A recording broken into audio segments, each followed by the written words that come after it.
Welcome अतीत story corner. ये कहानी हमें नेहा ने इंडिया के शहर नोएडा से शेयर करी है। नेहा के साथ उसके अपने ही बेडरूम में जो कुछ हुआ वो किसी भी आम इंसान का दिल दहलाने के लिए काफ़ी है। तो चलिए इसकी कहानी उन्हीं के नरेटर में सुनते हैं। वो लिखती हैं कि देखो भाई, मैं शुरू से ही अपने सेहत को लेकर बहुत पक्की रही हूँ। मेरी उम्र 40 साल है, एक छोटा बच्चा है, तो मेरी कोशिश यही होती है कि रात को 9:30 बजे तक हर हाल में बिस्तर पर लेट जाऊँ। बच्चा सुबह जल्दी उठा देता है, तो नींद पूरी करना मेरे लिए बहुत ज़रूरी है। मेरे शौहर राहुल का हिसाब थोड़ा अलग है। वो ज़रा देर से सोने के आदी हैं। पहले तो सब ठीक था, लेकिन पिछले कुछ हफ्तों से राहुल ने एक अजीब हरकत शुरू कर दी। वो जब भी कमरे में आते, दीवार पर लगा वो तेज दूध या बल्ब जला देते।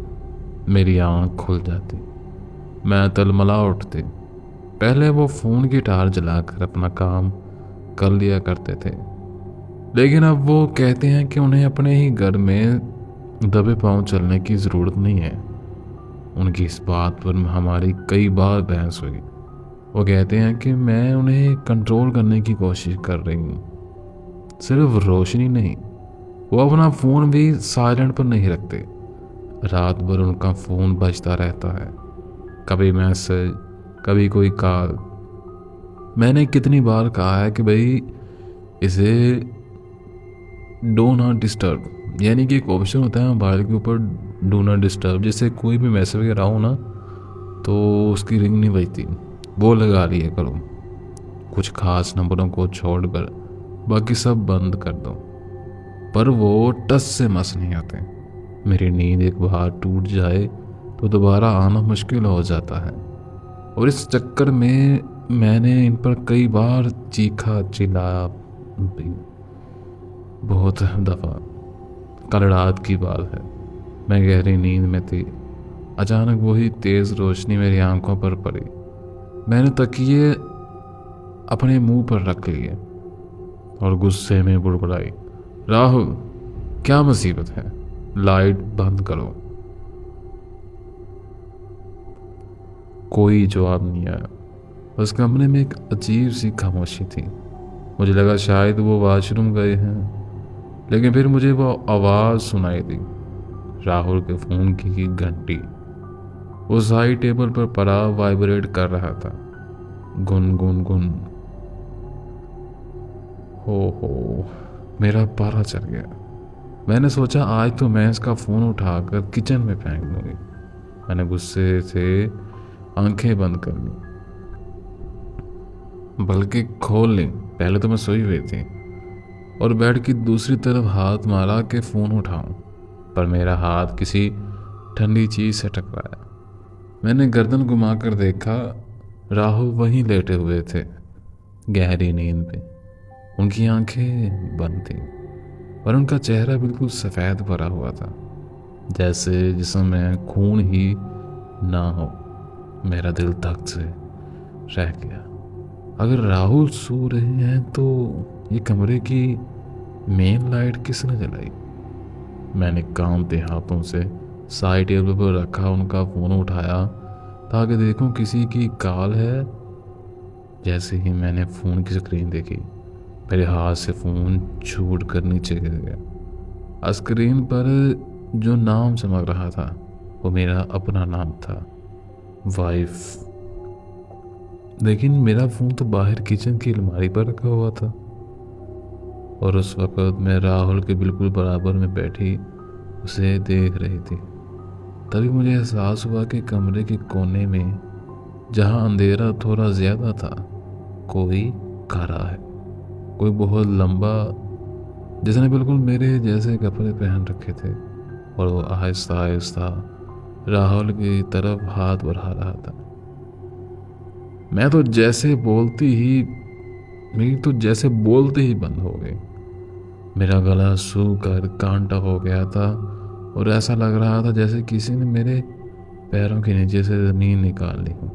वो साया, वो परछाई, उसने बिल्कुल वही नीले रंग का पजामा पहन रखा था जो मैंने उस वक्त पहन रखा था। उसके बाल भी मेरी तरह बिखरे हुए थे, लेकिन वो मेरी तरफ बैठ पीठ करके खड़ी थी। उसके हाथ राहुल के गले की तरफ बढ़ रहे थे। मैंने थूक निकला और बड़ी मुश्किल से मेरी बात निकली, रे राहुल, उठो, राहुल देखो।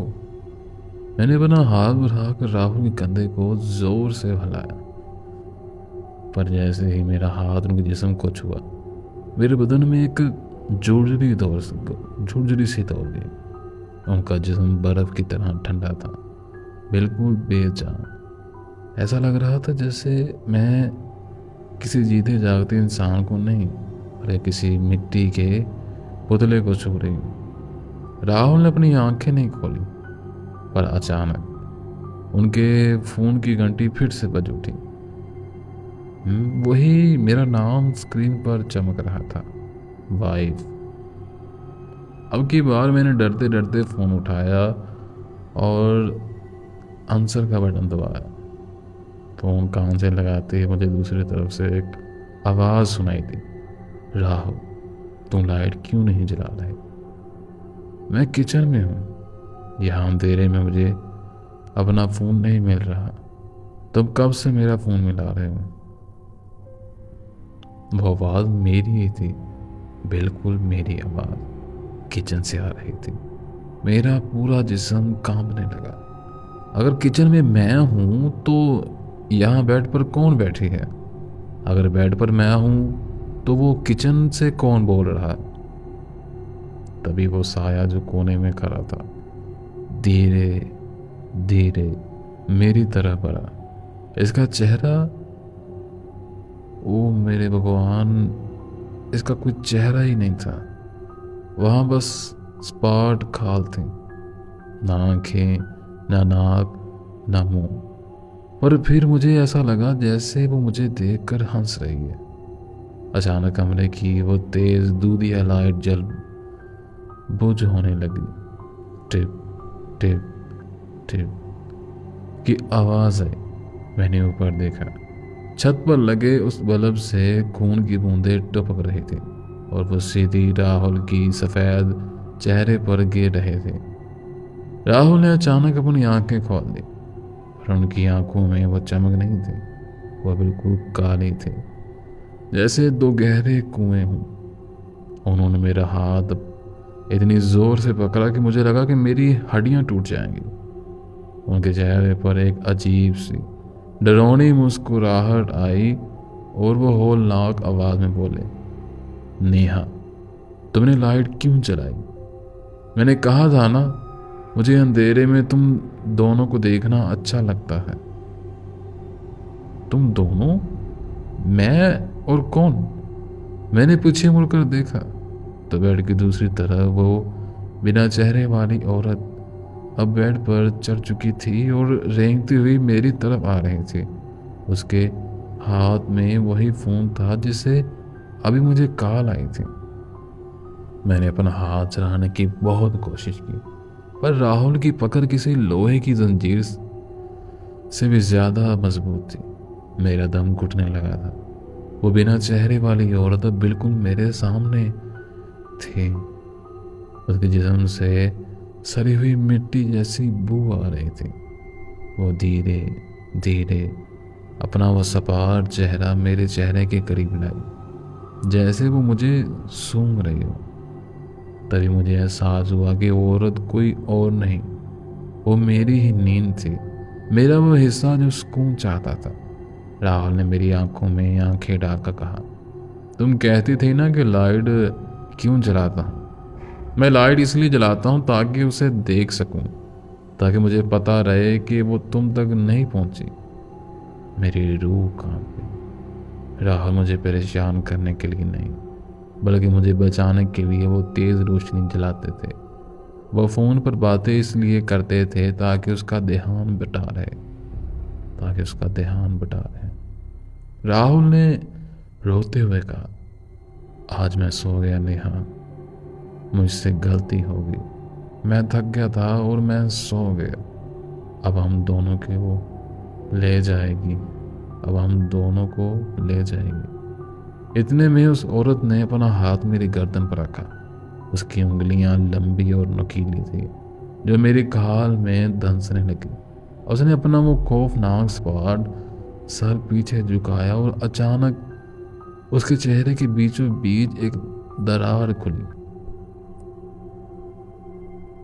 एक ऐसा मुंह जिसमें हजारों छोटे छोटे दांत थे। कमरे की लाइट एक आखिरी बार जोर से चमकी और फिर धमाके से फट गई। पूरा कमरा गुप्त अंधेरे में डूब गया। मुझे बस राहुल की एक चीख सुनाई दी और फिर सब खामोश हो गया। अगले दिन जब पुलिस आई तो उन्होंने देखा कि बेड पर राहुल की लाश पड़ी थी, जैसे किसी ने इसके जिस्म से सारा खून निचोड़ लिया। कमरे की सारी दीवारों पर खून से लिखा था, अब उसे कोई नहीं जगाएगा। और इसको मैं कहीं नहीं मिली। लोग कहते हैं कि मैं अपने बच्चे को लेकर कहीं भाग गई, पर सच तो ये है कि मैं अब भी उसी घर में हूँ। जब मैं कोई नया किराएदार इसके कमरे में आता है तो रात को मुझे पीछे से फोन करता है।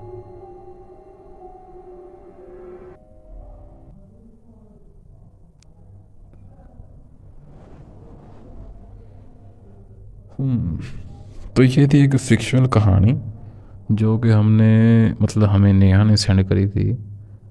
मुझे तो इतनी खास नहीं लगी, लेकिन देखते हैं आपको कैसी लगी ये कहानी, हमें कमेंट में ज़रूर बताइएगा।